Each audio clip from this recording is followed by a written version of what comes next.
I'm Matt. We're insufficient. Thank you.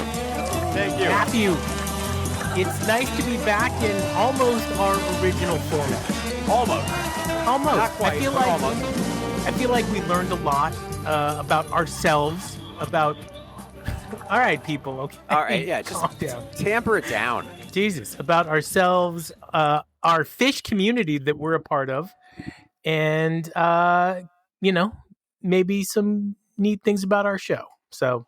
Yeah, and all of last week was basically a 3-part series with our friend Molly, who is in Boston this week to see Dog Shit in a Pile, and I'm sure she's gonna have a great time.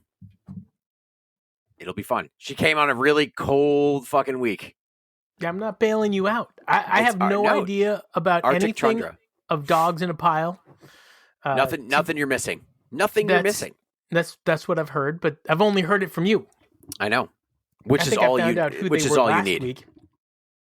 And I'm like, you know what? If I'm not taking Matt's opinion on something, then why am I even doing the show? Speaking of things I take your opinion on, let's talk about drummers for like a quick minute. I didn't realize that the Copeland in Oysterhead is from fucking Sting's band. I can't believe that. There really is one Stuart Copeland. That's weird, right? Well, first of all, what's really interesting is that Trey is almost the same age as some of those, 80 rockers. Think about Def Leppard, Guns N' Roses, Sting, and the Police. I know you don't think about that, but it's true. I think they're a little younger in my head. A little bit, but not by much. But not by much. And like musically, just so different that like I can't put them into the same category. But anyway, I can't believe Stuart Copeland was the Oysterhead drummer. It's still crazy that you didn't know that. But that's why it was like a super group, because you had Trey from Phish, you had Stuart Copeland from the Police, and then you had Les Claypool. So it was like this crazy super group. And here's the thing about Oysterhead, what I realized, if they all really weren't on, it really didn't work. Because you had Trey, it just didn't fill the sound like it should have at some of them. Like I saw them play a live performance. It must have been on the Tonight Show or something. And it sounded dumb. It sounded real dumb. I think Les Claypool's too much of a wild card. It's not really Les. It's Trey's lyrics with some of these things. You're like, what? And then Les Claypool's stuff, you're just like, it's the same type of vocal thing through the megaphone. If you had to, what is was a race car band? driver. Primus. Yeah, what was his band? Primus. Yeah, if you had to pick Primus or Cake, who you picking? Yeah, Cake. Right? Cake. And it's weird to say that. Weird, but I totally agree. I like some of Primus stuff, but it's bizarre. Yeah. Definitely have listened to more Primus than Cake in my life. But Cake is I great. Gotta pick one. How about Scissor Sisters? What is that? Oh, come on. Sounds like a sex act. We're gonna take your mama out all night. Gonna show what it's all about. You don't know that song? I've never heard that song. Let me tell you something. So I've got to the bottom. You're not a coffee guy, right? I have a little bit of coffee in the morning. But like you haven't been drinking coffee. Like since I've known you haven't drank coffee the whole time. Obviously, I'm a huge coffee guy. I drink like 5 or 6 cups a day. That's unhealthy. For the last like half a decade, I've thought, why does every single cup of coffee taste like shit? And I found out there's this disease that's kind of killing the coffee trees called leaf rust. Ooh. And to deal with it, the farmers have to harvest early and then treat the coffee with a whole bunch of chemicals to kind of stop you from noticing that it wasn't, mature when they harvested. So anyway, the secret, and I'm going to let everybody who listens to our podcast know this, you have to get high elevation coffee. So if it's not at least 2,000 feet above sea level, it's even more affected. And I've got some like 5,000 foot coffee right now, and I'm loving it. I'm fucking loving it. Sumatran? Dude, no, but I do a good Sumatra. Yeah. That'll change the way you think about life. That's a lot of coffee, dude. You're drinking 5 cups a day. That can't be healthy. Can't be good for you. I saw a cardiologist. He didn't seem to care. Okay. All right. He's like, you he did seem to care that I had a small child. He's like, oh. I'm like, what do you mean? Oh. He's like, is that what he said? Yeah, and then he's like, late start, huh? And I'm like, listen, bro. He's like, dude, you're most of the way dead. Like, what are you doing? Oh, my poor kid. You're going to be 75 years old when your kid's in 8th grade. No. Let me do the math on that. No. It's closer than it should be. Yeah. You're going to be 75 when you graduate college. That's for sure. Which member of the band, rank them in order, most ADHD all the way down? And let's just say Fishman's number 1. For the most ADHD? Yep. I was going to put him at the very bottom of the list. Nope. Page is at the bottom. No, Page he's either number 1 or number 2. He's got like 15 fucking instruments, and he never knows which one he's going to play. Most drummers have ADHD, so I'm going to put... Really? Yeah, I think you have ADHD. I do. And so you're projecting. I feel like Fishman can just sit there for like 40 minutes on a beat. Bop the shit out of it. Yeah, he's like, bop. Like he's fucking thinking about like frogs jumping each other. I don't know. Ew. He's like, I played Frogger earlier today. Shit. It was a good game. Which one's the best gamer? Fishman? Page. I hope that's Page true. And Mike. That's why I think that what they do is when they get together, that's what they're playing. They're playing like GoldenEye. Dude, let me tell you something. If there's ever a contest where I can win like 2 hours of playing GoldenEye with Paige, all of my money would go to that charity. So whose podcast was Mike on? I don't know. That Do you want to tell everybody what you're talking? Yeah. So Mike Gordon comes across one of my feeds, and he's sitting there and he's talking about Trey being a little mantic. A little. Yeah, and how they do set lists. He goes, I don't know if I can tell this story. Manic. It's manic. I was going to say antic. He's got a huge or tantric and manic hard on. So anyway,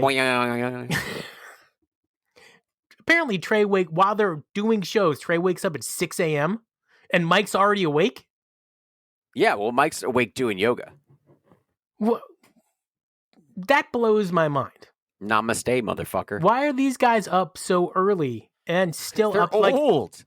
I have a hard time staying up for their shows. I figured they were sleeping in. That's why set twos are so hard in their age, man. They're fucking tired. Somebody asked me why a Sunday show is better, and I go, usually because the Sunday show starts earlier. Yeah, man. They've got to have their tea, and Trey wants to put on his creamed socks at night. So anyway, Trey starts off with 60 songs, cuts it down to 30, cuts it down to 20, and then they go on to 25. And then they don't play any of it. But we already knew that because Trey said it. Trey said it. So Mike's I don't know why Mike had to come on some podcast. Who was he talking to? I don't know. And why are these guys not on our podcast? Well, it's just like, that's what I'm talking about. It's like they got him in there somehow. But then where is Bert Kreischer? Is that how you pronounce his name? Chrysler. Whatever. Where does he rank? Like if we had 4 guests, 1 each member of the band, and then Bert is definitely higher than some members of the band. Potentially. If he were to come on our show. Who's Bert? Bert Kreischer. Dude, I sent you the clip. He's like, never mind. If you don't know who Bert is. Oh, the guy that, the comedian who, Van Wilder was made after. Yes, yeah, exactly. He's not coming on. He would 100% come in. So funny. I saw, what is it, the Bear Cave or whatever, that podcast that he does with him and that other comedian with the beard. What is Let me tell you something. That guy is like so boring. I can't stand him. When they talk about, they're like, what do you got in that water thing? It was like a 32 ounce or 40 ounce of Kool-Aid.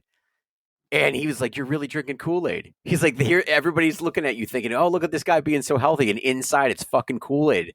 And they could not stop laughing. It was the best thing ever. I really like that.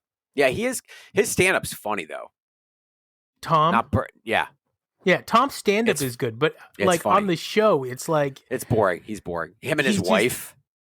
That is the worst podcast. Yeah. Way worse than our podcast. Yeah, it's bad. I can't stand the two of them. It's like, you guys are married. And you're this is what you're talking about as a married couple. Do you guys like each other? Like, I hate it. It's not good. I mean, the Best Friends podcast is pretty fantastic. Which podcast is that? That's with oh God, the Korean guy. What is his name? Jesus Christ, why can't I think of him? And the redhead. Wait. You know who I'm talking about. I'm Bobby Mom. Yeah, Bobby somebody and that other guy. That guy's too big of a dick. Oh yeah. Got to pause it, Nick. Got to pause it.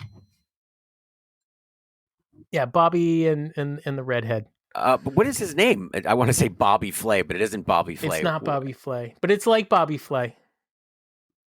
Anyway, I love it. I'm driving the other day, and on Phish radio, Back on the Train comes on.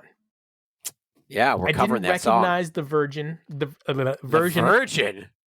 I think it was Japan, maybe from 2000? one of those 2000 shows. Or 99. And for some reason, what was really kind of neat about Molly, and I'll just use this to kind of tie in last week with this week, she was and the two of you were talking about the subjectivity of Phish. Yeah. And so you can go to a show, and depending on where you're at, either the show's really great or the show's not great. And then you go back and you listen to it, and then all of a sudden the show is really great or it's not that great. Right. And so anyway, Back on the Train for me is a song that, take it or leave it usually. But for some reason, this one hit. It like that Fishman. It is just so fucking good. So good. But that's what I was trying to say about, like, when people get so angry that my comment about Twist sucking. It's just like, if you go back to late 90s, early 2000 Twist, or early 2000, late 90s, Back on the Train, man, those things fucking hum. They are really good. I think it was prime time for those songs. And they just stayed in the pocket. And I love those songs during that time. Really, really do. And so and the reason this kind of ties in what we're talking about, even with Copeland and Trey's tab drummer, and we can talk about the Beacon jams in a minute, but like Fishman, how does he play that? And no, I can't think of another drummer that I would trust to really kind of sit in that groove and deliver that same sound, emotion, and feeling that Fishman can just do.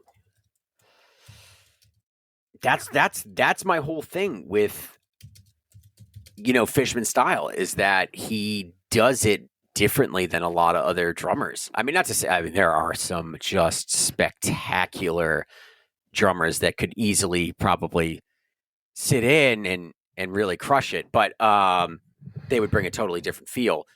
I don't know, man. He's got that touch. He's got the touch, man. And then his rolls are so cool. Like, especially earlier on, his rolls are nothing about what they used to be. But his quick rolls, it would sound like shoo. Yes. It was like the number of hits that he did in such a short period of time would just blow your mind. And it didn't just sound like a drum roll. It was like a totally different effect. I mean, the guy's he deserves to be on the Mount Rushmore of drummers.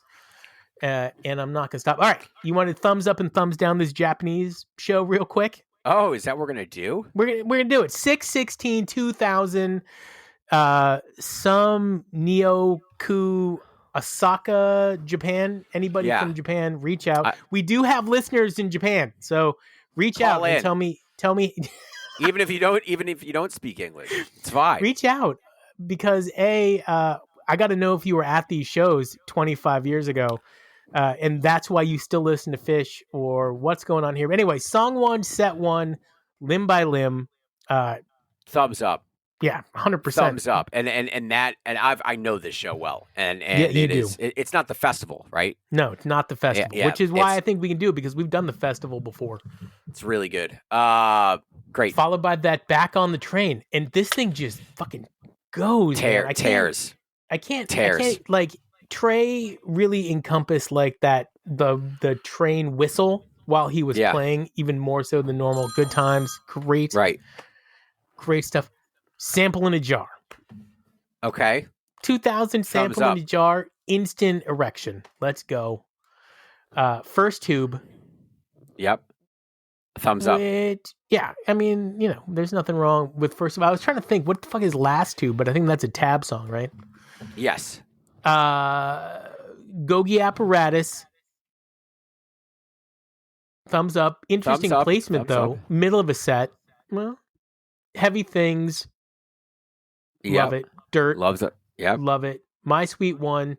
Probably the weakest part of the whole set. Very 2000-esque. Yes. Thing. That show has come more into its own lately, I think, than it did back in the day. This Reba, thumbs up, and then Character Zero. And that's set one. Thumbs up. Nice. You want to do set two since I did set one? You know what? It would be great, but I don't have it up. So. Runaway Jim. Thumbs up.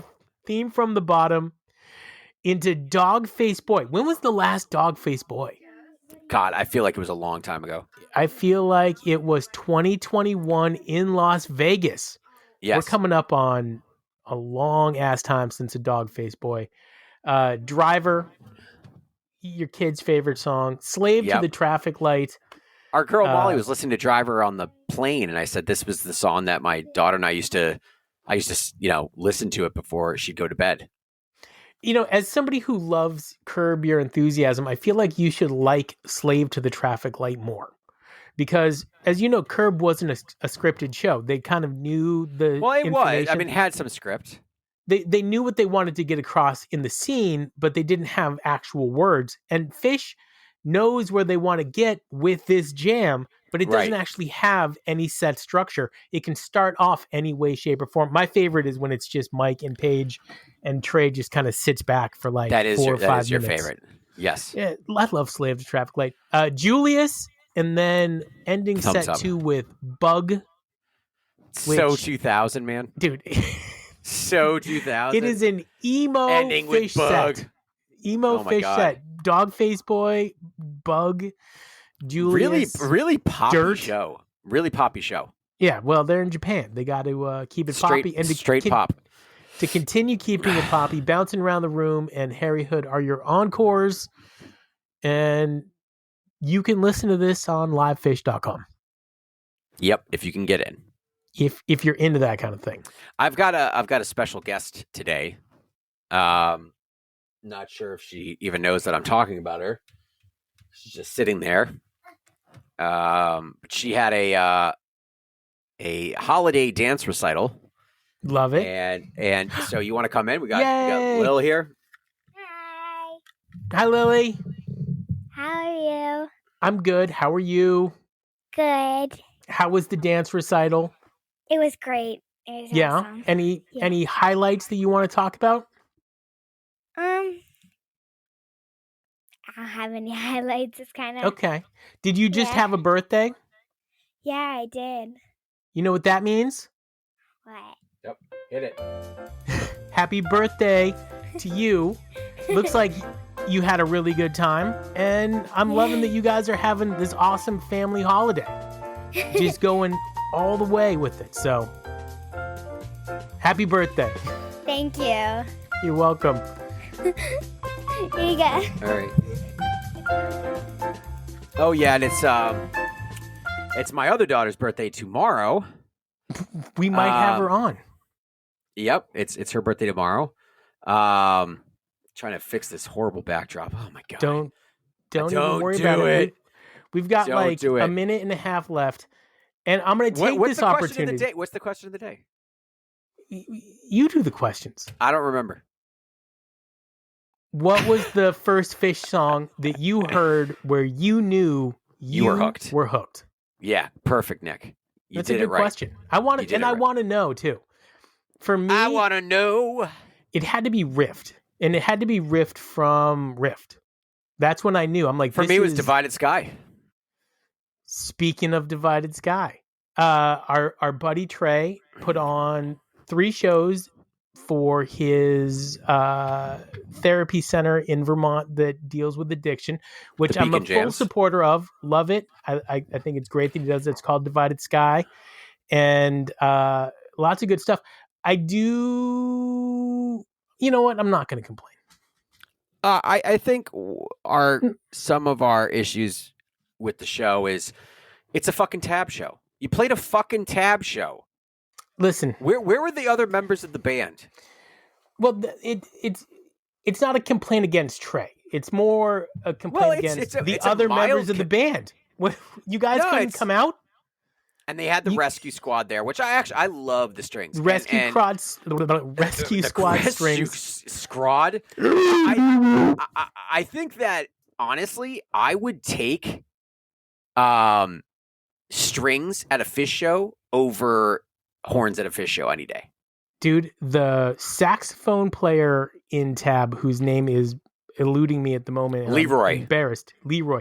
That guy. No, it's not Leroy. Oh, you son of a bitch. Is that the guy from Dave Matthews who passed away?